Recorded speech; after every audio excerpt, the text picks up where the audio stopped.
Welcome to Cartoonist Kayfabe. My name's Ed Piskor. I'm Jim Rugg. We're going to be looking at the most notorious issue of Spawn from Todd McFarlane, issue number 5, the Billy Kincaid issue. This is one of those comics that you can't think that maybe you read it. You either read it or you have not. It is ridiculous when you think about it in the context of this comic, right? Because we have Violator ripping hearts out, and we have Overkill, the cyborg toy character, guesting in the next issues. And it's like, what's going on in this one? We have a serial killer preying on children? Like, what is going on in Spawn in this first year of Spawn? It's interesting too in hindsight with Neil Gaiman talking about the direction of Spawn up to this point, and not really having a direction. This issue might be the epitome of that, like just throwing stuff against the wall and see what sticks. It's a wild ride, this issue. There's something to McFarlane, and I'm casting no aspersions and I'm making no guesses as to the psychology of any of this. But in the Wolverine Wendigo issues of Spider-Man, there was like child killer, like maybe molester type story, something like this. And when Todd is like presenting his monograph book, the Art of Todd McFarlane, whatever that thing is called, he's on to making the rounds. And just when he gives certain speeches, he'll say stuff like, if you're an alcoholic, quit fucking drinking. And he said stuff like, if you mess with kids, quit it. Like just like shit like that. So it's in his work, like he presents this stuff probably like, one of the most vile, disgusting sorts of crimes ever. So like it's a superhero comic, like let's dispatch those guys in a horrific way. He wears that on his sleeve here in this issue. This image right here, Jimmy, I drew this image a lot of times, and in my childhood bedroom, I had the drawing that I made of this in a little $1 frame from the Dollar Tree, like on my wall in my bedroom, because I was so proud of how it turned out. It's such a ridiculous page, and this is a great page for like, how do you do a monthly book? and I'm not saying that to cut a promo, like I'm saying because it's a cool looking page. Like as a reader, I don't feel like it suffers at all. But as a guy making comic book pages, this is a quicker page than your average page by a wide margin. That's and true. It looks super cool. That's true. That's what I mean by it, is like you figure out how to make this stuff look good, but still be able to do. You could do 3 of these in a day. That's the trick.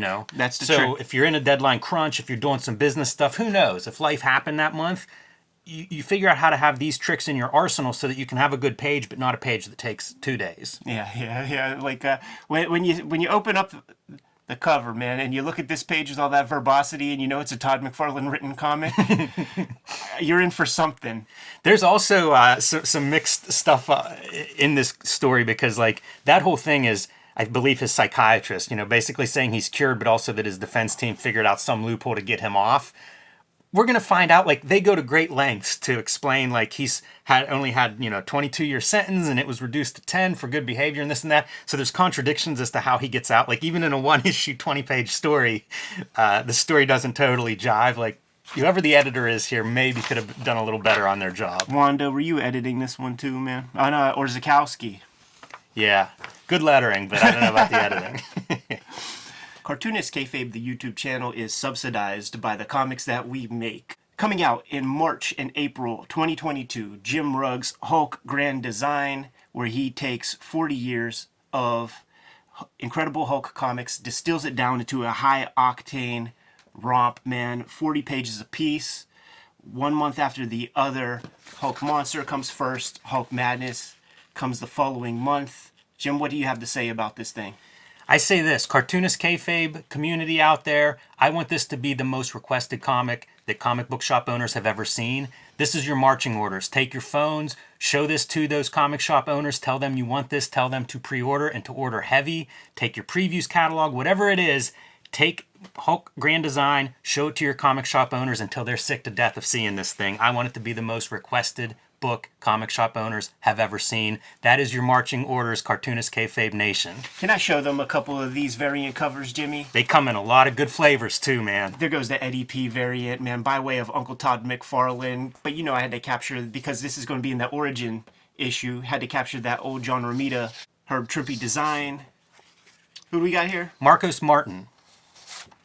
and Peach Momoko coming in the clutch, man. The cottage industry unto herself, man, presenting us with a She-Hulk Hulk cover.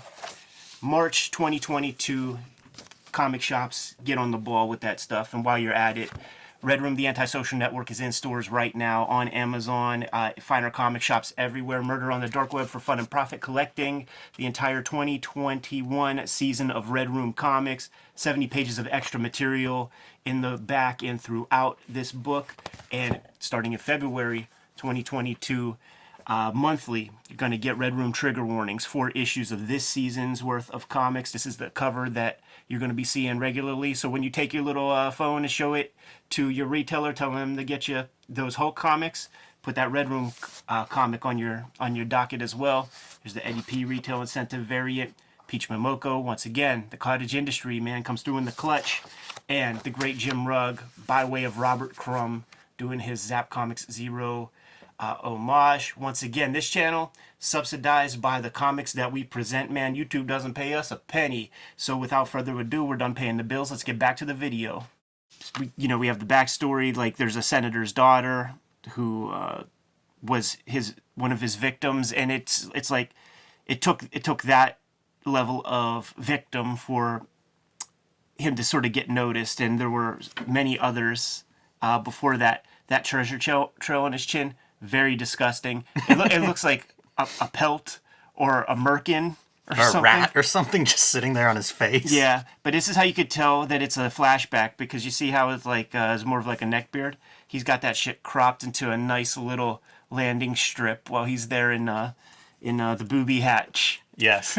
They, you know how they always say, like, when a serial killer gets busted and neighbors are interviewed and they're like, I had no idea he was such a normal guy. Not Billy Kincaid. Billy Kincaid, you could tell from 2 blocks away, this dude's a serial killer in this ice cream truck. That Mo Howard haircut. All this stuff with, like, the smile, the physiognomy of the character, like, there's no doubt that this is not a good character. Everybody, including the words that are said, straight up like central casting cliche stuff. You got the cops who busted him but are not happy that he's getting off. It's far more of a parody of, like, the psychologist and shit in Dark Knight Returns, where Miller is definitely has a point of view on that kind of stuff. Amp it up to about 15 with these psychiatrists and shit. It does feel in line with those interviews you talk about with McFarlane, where it's like, stop drinking if people call you a drunk. It's sort of that version where it's like everything is results and none of it is the psychology behind it or any nuance. Yeah. Oh my goodness, when you see all those words. Todd's really trying to earn those writing stripes. By volume, quantity if not quality here. I love the conceit of it though, man, because it's like you got your proper news, you have your color commentary from the Popcorn E network, and then you got your, like, grizzled old editorial dude, and it's all about Billy Kincaid, the daughter of the senator that he killed, and then it gets into Senator Jennings and his extramarital affairs, just like the page 6 kind of thing, and the guy who's giving it to you straight. Kitty Killer Kincaid. Yeah. I don't remember the Todd McFarlane toy of Kitty Killer Kincaid. I feel like I do. I feel like I do remember that, to be honest with you. Talk about, like, controversial toys. Think of how much trouble you get in for that one. And the extras would be like little fingers and stuff. The accessories. This is a great page. It has, you're pointing at Cerebus. It has his, drawing the cat in all of these things. A couple of appearances of Felix there in a couple panels. And then also Miller and Moore. Gaiman isn't exactly mentioned, but they talk about, like, sweet dreams or whatever. This is your, the writers, the writers are aligning, right? He's planning that Writers Month, obviously, at this point. Very much so. When we were doing the Wizard episode where the solicitation for this was going out, issue number 5, the solicitation has nothing to do with Billy Kincaid. It's a completely different thing. And we called that out in the episode. Somebody posted something in the comments stating that when he got Alan Moore on board, Alan Moore, like, spoke some ideas about what he wanted to do, and one of the things that he wanted to do was to have a sort of adventure through hell, but he needed a character to sort of to have us kind of like walk through hell with. So we needed somebody to die and go to hell in a previous issue. So this is what Todd McFarlane came up with. He created the Billy Kincaid character who will come back in issue number 8 for Alan Moore to use for his purposes. Vertical panels that I associate with Todd McFarlane. I love this page. I think it's a really good looking page. And like the reflections in the water, so cool with the buildings at the bottom. I really think it's a good looking page. Even the like the perspective on the door, you know, like leading into your next panels and stuff.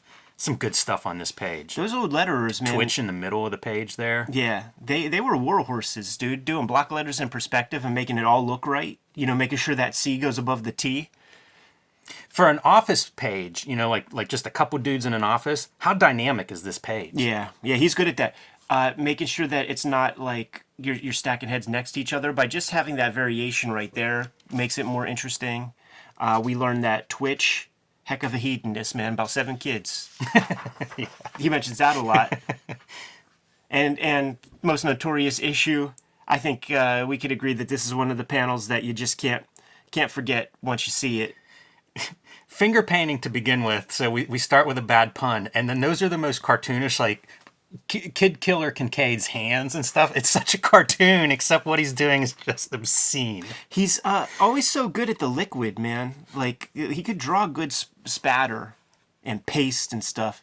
And there's one for your nightmares. Oh, yes, sir, man. Great Steve Oliff coloring, man. One third of the Moo crew. I guess he scalps the girl. Is that what? Because like it's. You know, I thought that too reading it until you look at her hair and figure out like. Yeah, what? that's not exactly this the isn't same. Quite it. Yeah, not exactly the same stuff. Pretty disturbing, you know. Connecting it to Spawn's wife's daughter is like your cross-cutting piece. Right. This issue impressed me a lot on the reread because I haven't read this forever, sure. you know. So going back through it, like you hear about how clumsy his writing is and everything, and there are certainly some clumsy passages, but I think this issue is far better than whatever I was expecting on the reread. Agreed. And I will also say though that this is a template for something that they cover in the Spawn cartoon. And the TV writers like really crack it because like there's more stakes involved with Cyan. Billy Kincaid is a senator's kid, so that's how he gets off easy, and it's tied to Jason Wynn and some blackmail that Jason Wynn is able to do with the senator whose kid is Billy Kincaid. That makes a lot of sense. Yeah. You know, it really does make this feel like a draft in a way because just switching that piece to have Kincaid connected to the senator, so much smarter than having him be the guy who killed the senator's daughter because that's probably the senator bringing the federal government down on this dude. Right. And by the way, Spawn, Al Simmons, in a dirty, tattered trench coat hanging outside of a daycare center. That would be the other direction you could go if you were revising this script, is Spawn being confused for the child killer. Because he's hanging out in a trench coat at the Right. bus stop. Right. And then just enter stage left, a freaky cop car killing some bums. These poor bums, man, you want to have a domicile, a place of residence if you're in the Spawn universe, because one of you is dying an issue. Or just don't hang out with Spawn. Just don't let him be part of your fire barrel circle. Some dudes are trouble magnets. I would say Al Simmons is one of those guys. Some of these guys, they eat really well, though. You know, like he's got some fat to burn. He could go ketogenic for a minute. You know what, man? A bunch of them are, right? Like there are several overweight homeless guys in Spawn's circle. Maybe that's the benefit of Spawn being part of your group. This is a function of them, you would get one guy who it makes a lot of sense. Man, these cops are fucking just driving through this alley, killing us. And guys like this Billy Kincaid character who kill kids, get out of prison, triggers a memory in Spawn. Like you sort of see all the beats that Todd sort of contrives to move the story along. So you got to dispatch a bum to get Spawn interested in Billy Kincaid. That was one of the parts where I was thinking, like, why the heck does Spawn even care? Like, does Cyan get captured? I don't remember that part. Like, how does this all unfold? And it seems to, it moves. Pretty fun ad there for the Stan Lee videos. Love it. Where do you stand on a nose, on a Spawn with a nose, Jimmy? No nose. Yeah, it really disturbs me. No cartilage in my meatball-headed Spawn. Agree. Especially once that batarang goes down the middle of his face. Yeah, man. This is the greatest spread in Image Comics history, the greatest centerfold. You think about it, dude, like, it's the end of the fiscal year 2021. Got to start getting that tax stuff all together. And, a couple of guys who sit around expensing pencils and paper. The accountants are always like, Ed, Jim, you guys need to spend a whole lot more money this year, man. When you make millions of dollars per issue, maybe you gotta, like, get a rat rod. That has the parachute in the back. Or maybe he's just taking out the trash that day. If it has a parachute, does that mean it might have some nitrous gimmicks happening? It has all kind of stuff, man. That's a funny car right there. That's not turning corners. Look out for Spawnmobile number 2. The top line is, sales have been really good. There was that one NWA record where Dr. Dre is like, please keep contributing to get Dr. Dre a new Testarossa Ferrari fund. How about this for a flashback set of panels, man? Sometimes you get a wobbly panel. Sometimes it might just be a different kind of like holding line for your panel for your flashback. How about some inset gimmicks made with chains? I love it, man. This is another one of those pages that could be so boring and not in McFarlane's hands. He really does seem to be firing on all cylinders. That first year of Spawn, to my memory, is he's just going for it like really hard, almost consistently throughout every page. Orzechowski's different hand styles for the dialogue from the TV people, the standard captions, the other real third party caption, the Spawn dialogue caption. Because of the influence of Sandman that we've noted in the past, that seems like that was something that was suggested by McFarlane. Give all the, let's use a bunch of different typefaces for different purposes. And Orzechowski, one of the best to do it. Yeah, and I assume he's doing like this lettering, this incidental stuff, like the newspapers in the background. Yeah, sure. It all blends together. That's where when we talk about digital fonts being the biggest issue for me usually is how they separate from the artwork. That's why you get Orzechowski doing some background lettering, some different style letters for these word balloons and stuff, and it all just really brings it together. How about this for the frame, dude? You got these like foreground buildings that you could just get in there in silhouette. Frames our figure really nicely. That's a super cool page. I like it a lot. Again, shades of Marshall Rogers in your cape, going back to that 70s influential Batman run. But if you look at the background buildings, it's almost the, I think of like Dick Tracy as those like kind of flat backdrops. This is kind of a version of that. Not a lot of perspective being used there, but looks super cool. Sam and Twitch on a stakeout. Outside of Billy Kincaid's crib, man. Just waiting for crimes to happen. Yeah. Sam and Twitch, this is a direction McFarlane's going in these early issues, right? Of like just have these extra characters, let them spin around a little bit and see where they go. Pretty interesting, I think, that in seeing like his approach to trying to build this comic. When they were talking, like I don't think I mentioned it, and I think we passed it, but they were talking about like the victims of Billy Kincaid or something, and they were naming names, and yes. One was Peter and one was David. Glad you remembered that. I made note of that rereading it. Yeah, I should have put a little sticker on this thing. Anyhow, back to are other ones Terry and Stewart? Because that would have been like the president of Marvel at the time, right? Yeah, there was one preceding for sure. Got Billy Kincaid at his house, and he really cast this Kincaid character as like one of those like infantile adult baby kind of characters, and those are terrifying characters. Like if you have the strength of a man and the mind of a 2-year-old. That's 100% Andre the Giant mouth. Oh yeah, straight up, man. The gum to tooth ratio is very, very similar. Yeah, that's a disturbing look. And I wonder, like, how's Kincaid get a house? Dude's been locked up as a child murderer for the last 6.5 years, and he gets out and he's just got a little suburban house there set up for him. Like, I don't feel like an ice cream man makes a lot of money. What's going on? In all fairness, there's one window, so it looks very, very shack-like. Not a big house, I suppose. Yeah, and I think even when we get in there, it's like one big room.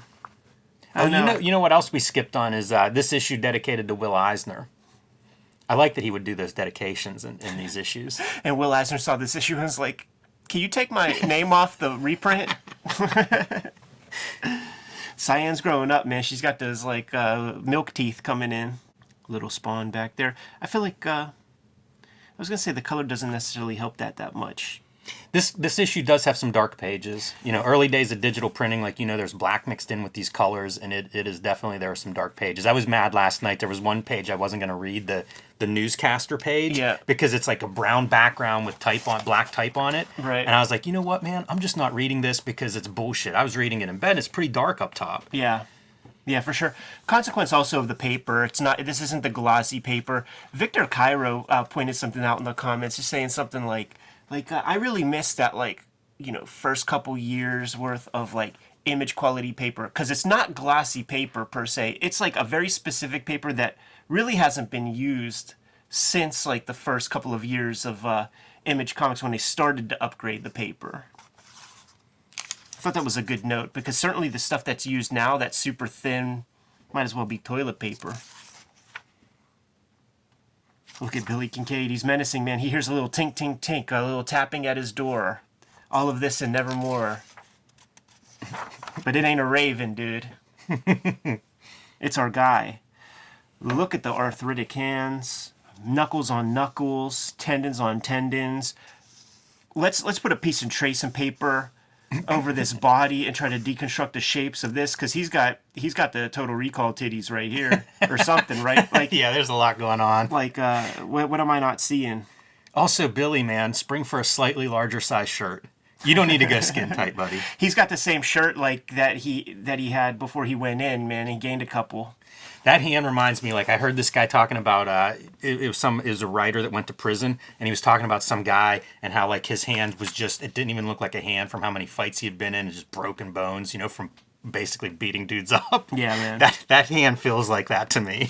Heck of a door kick panel. We may noted this many times before. Yeah, it's a good kick. And not easy to draw and make that stuff look interesting.